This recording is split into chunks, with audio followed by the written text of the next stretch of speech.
যদি আমাদের কখনো প্রশ্ন করা হয় এরকম প্রশ্ন যে সোডিয়াম 11-23 এর একটি পরমাণুর ভর নির্ণয় করো, অথবা যদি এভাবে প্রশ্ন করা হয় সোডিয়াম 11-23 এর আপেক্ষিক পারমাণবিক ভর নির্ণয় করো। আমি গত যে ক্লাসটা তোমাদের দেখাইছিলাম সেখানে আইসোটোপের সাহায্যে কিভাবে আপেক্ষিক পারমাণবিক ভর নির্ণয় করতে হয় এই বিষয়ের উপরে কথা বলেছি, এবং অনেক শিক্ষার্থীরাই কিন্তু আমাদের কাছে জানতে চেয়েছ যে আপেক্ষিক পারমাণবিক ভর নির্ণয়ের যে আরেকটা পদ্ধতি আছে যেটা কার্বন 12 আইসোটোপের মাধ্যমে নির্ণয় করা হয় সেটা কিভাবে করতে হয়। আসলে এই বিষয়টা অনুধাবনমূলকের জন্য বা অনুধাবনমূলক প্রশ্নের জন্য খুবই গুরুত্বপূর্ণ, এবং রসায়নের শিক্ষার্থীদেরকে এই জিনিসটা জানা প্রয়োজন যে আমরা আগে যে জিনিসটা দেখছিলাম যে ভর সংখ্যা এবং আপেক্ষিক পারমাণবিক ভর, এই দুইটা জিনিস কিন্তু কখনোই একই নয়। ভর সংখ্যা এবং আপেক্ষিক পারমাণবিক ভর সম্পূর্ণ ভিন্ন জিনিস। তো এখানে সোডিয়াম 11-23 দেখার পরে অনেক শিক্ষার্থী বলতে পারে এটার ভর সংখ্যা এর আপেক্ষিক পারমাণবিক ভর তো 23ই হবে, কিন্তু আসলে সোডিয়ামের আপেক্ষিক পারমাণবিক ভর 23 হবে না, সোডিয়ামের আপেক্ষিক পারমাণবিক ভর হবে অন্য কিছু। তো এজন্য আমাদের শিক্ষার্থীদেরকে স্বাগতম জানাই আজকের এই ক্লাসের আলোচনার বিষয় হচ্ছে আপেক্ষিক পারমাণবিক ভর নির্ণয়। তোমাদের রসায়ন বইয়ের তৃতীয় অধ্যায়ের সর্বশেষ যে টপিকটা আছে 3.9 ওই অনুচ্ছেদের মধ্যে আমরা আছি। গত ক্লাসে যেটা নিয়েছিলাম আইসোটোপের সাহায্যে, এবং আজকে নিব আমরা কার্বন 12 আইসোটোপের সাহায্যে কীভাবে আপেক্ষিক পারমাণবিক ভর নির্ণয় করতে হয়। শিক্ষার্থীরা একটু খেয়াল করো, আপেক্ষিক পারমাণবিক ভর বলতে বোঝায় কোনো একটা পরমাণু নিউক্লিয়াসের যে ভর আছে সেই নিউক্লিয়াসের ভরকে কার্বন 12 আইসোটোপের ভরের 12/1 দ্বারা, মানে 12/1 অংশ দ্বারা ভাগ করলে যা পাওয়া যাবে তাই হচ্ছে আপেক্ষিক পারমাণবিক ভর। অর্থাৎ সূত্রটা হচ্ছে এরকম যে আপেক্ষিক পারমাণবিক ভর সমান সমান হচ্ছে মৌলের একটি পরমাণুর ভর ভাগ কার্বন 12 যে আইসোটোপটা আছে কার্বন 12 এর ভরের 12/1 অংশের ভর। অর্থাৎ কার্বন 12 আইসোটোপের যে ভরটা আছে সেই ভরটাকে আমরা নির্ণয় করব এবং সেই ভরের 12/1 অংশ দ্বারা ভাগ করব যে কোনো মৌলের একটি পরমাণুর ভরকে। সুতরাং এটা আসলে শিক্ষার্থীদের জন্য খুবই গুরুত্বপূর্ণ একটি ক্লাসটি না টেনে একদম শেষ পর্যন্ত দেখবে দয়া করে। মৌলের একটি পরমাণুর ভর নির্ণয় করব আমরা কিভাবে, এটা জানতে হবে। খুব সিম্পলি এই বিষয়টাকে খুব জটিলভাবে নেওয়ার কিছুই নেই। আমাদের শুধুমাত্র দুইটা জিনিস মনে রাখতে হবে, প্রোটনের ভর এবং নিউট্রনের ভর। কারণ তোমরা জানো যে একটা পরমাণু নিউক্লিয়াসের মধ্যে কি থাকে, একটি পরমাণু নিউক্লিয়াসের মধ্যে থাকে প্রোটন এবং নিউট্রন। তাহলে নিউক্লিয়াসের ভেতরে যদি প্রোটন এবং নিউট্রন থাকে, এবং রাদারফোর্ডের পরমাণু মডেলে বলা হচ্ছে যে একটা পরমাণুর সমস্ত ভর হচ্ছে তার নিউক্লিয়াসের মধ্যে কেন্দ্রীভূত। তাহলে নিউক্লিয়াসের মধ্যে প্রোটন আছে এবং নিউট্রন আছে, তাহলে প্রোটন এবং নিউট্রনের ভরই হবে ওই পরমাণুর প্রকৃত ভর। তো আমরা দেখি একটি পরমাণুর প্রকৃত ভর কীভাবে নির্ণয় করতে পারি। ধরো আমরা প্রথমে কার্বন 12 আইসোটোপের 12/1 অংশের ভর বের করে দেখি, কারণ এই অংশ দ্বারা কী করতে হবে, আমাদেরকে ভাগ করতে হবে। তো কার্বন 12 আইসোটোপের ভরকে আমাদেরকে প্রথমে বের করতে হবে। কার্বন 6-12, এটা হচ্ছে কার্বনের একটা আইসোটোপ, আরও বিভিন্ন আইসোটোপ আছে কার্বনের, এটা হচ্ছে একটা মোটামুটি সুস্থিত একটা আইসোটোপ। কার্বন 12 আইসোটোপের এর ভর নির্ণয়, এর প্রকৃত যে ভরটা আছে সেই প্রকৃত ভর নির্ণয়। আচ্ছা, এখানে তার তো ভর সংখ্যা হচ্ছে 12, কিন্তু তার প্রকৃত ভর অর্থাৎ তার যে প্রোটন এবং নিউট্রনের যে ভরের সমষ্টি সেই সমষ্টি কিন্তু আমাদেরকে এখন বের করতে হবে। তো সেজন্য আমাদেরকে জানা লাগবে যে একটি প্রোটনের ভর কত। একটি প্রোটনের ভর সমান সমান হচ্ছে 1.673 × 10⁻24 গ্রাম। 1.673 × 10⁻24 গ্রাম একটি প্রোটনের ভর। সুতরাং এখানে কার্বন 12 আইসোটোপের মধ্যে 6টি প্রোটন রয়েছে, তাহলে একটি প্রোটনের ভর যদি এত হয় তাহলে 6টি প্রোটনের ভর হবে 6টি প্রোটনের ভর সমান সমান এই যে 1.673 × 10⁻24 গ্রামকে 6 দ্বারা গুণ করলেই 6টি প্রোটনের ভর চলে আসবে।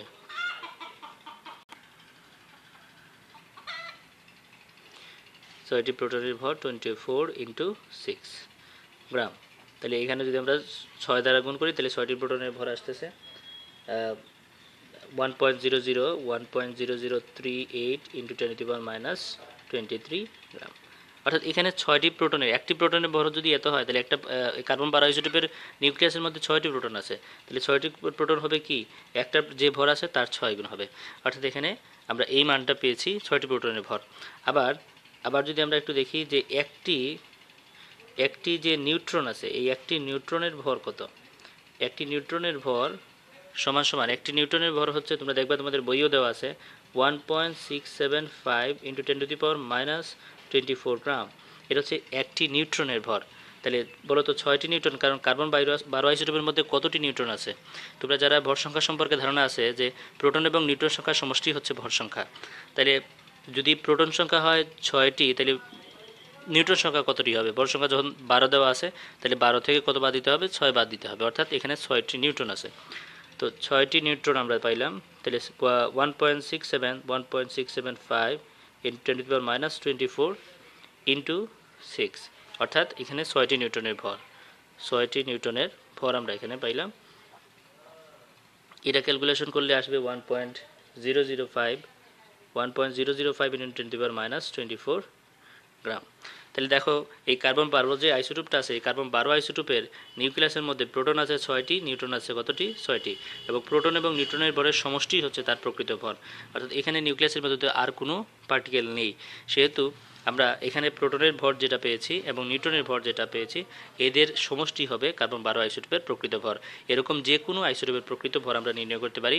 প্রথমে যে প্রশ্নটা আমরা দিয়েছিলাম সোডিয়াম 1123 এর একটি পরমাণুর ভর নির্ণয় করো, আশা করি এই প্রশ্নের উত্তরটা কিভাবে করতে হবে তোমরা বুঝতে পারতেছো।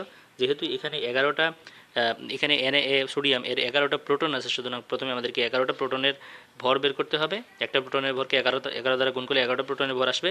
আর 23 তার ভর সংখ্যা, অর্থাৎ নিউটন সংখ্যা পেতে গেলে ভর সংখ্যা থেকে বিয়োগ দিতে হবে তার প্রোটন সংখ্যাকে।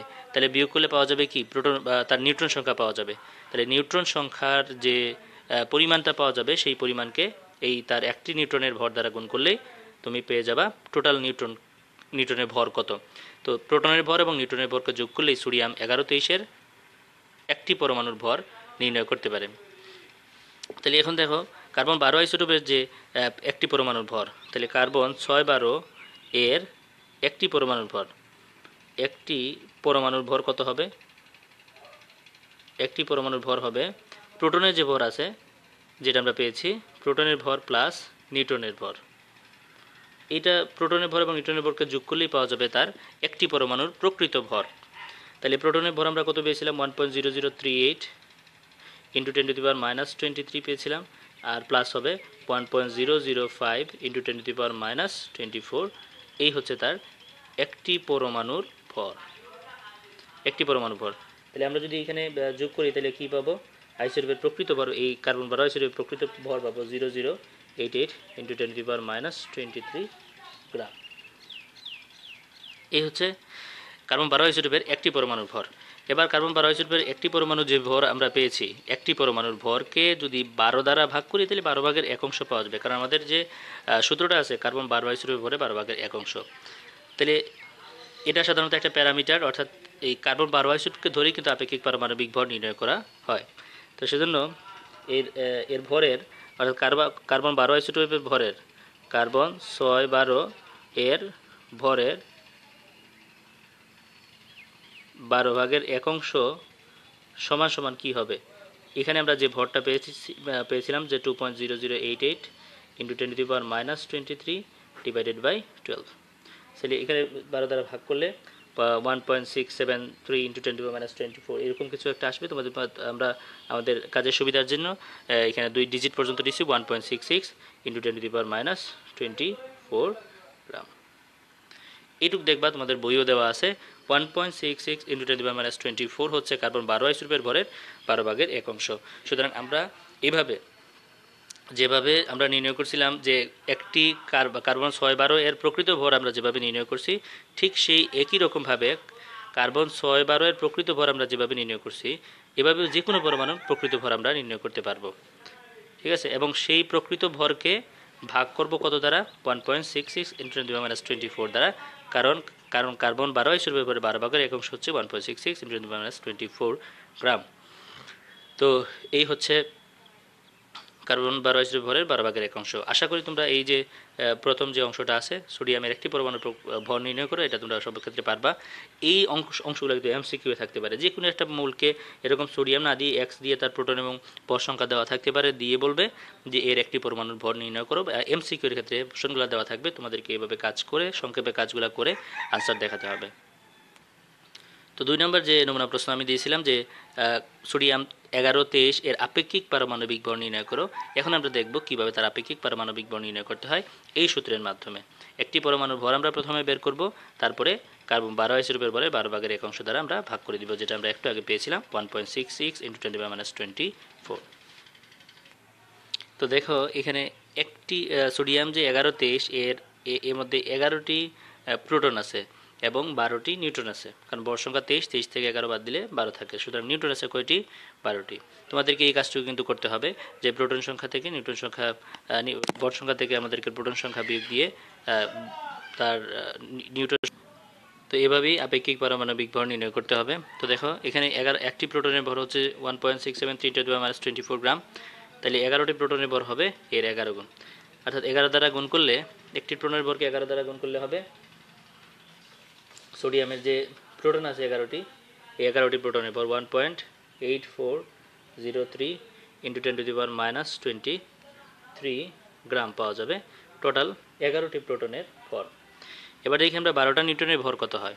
দেখো একটি নিউট্রনের ভর হচ্ছে, একটি